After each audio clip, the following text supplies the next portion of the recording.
নমস্কার, আমি হৈমন্তী পাত্র। আজকে আমার মায়ের বিগত 40 বছরের কর্মজীবন থেকে আজকে উনি অবসর নিচ্ছেন।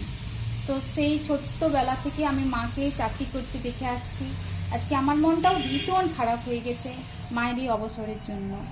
তো মাকে নিয়ে তার এই কর্মজীবন সমাপ্ত হওয়ার জন্য আমি তাকে নিয়ে একটা কবিতা লিখেছি, সেটা আমি পড়ে শোনাচ্ছি। আমার মায়ের কর্মজীবনের শেষ দিনটি। আমার মা খুবই শান্ত, যেন শান্ত একটা দিঘি। নেই বেশি আবেগ, নেই বেশি উচ্ছ্বাস, রাগও নেই বেশি। সকাল থেকে ছোটাছুটি সময় ছিল না তার হাতে। তাড়াতাড়ি ভাত খেয়ে শুরু করতেন দৌড়াতে। সবই এবার যাবে থেমে, বাড়িতেই থাকবেন আমার মা। তাও কেন হয় লাগছে উদাস, কিছুই ভালো লাগছে না। ছোট্ট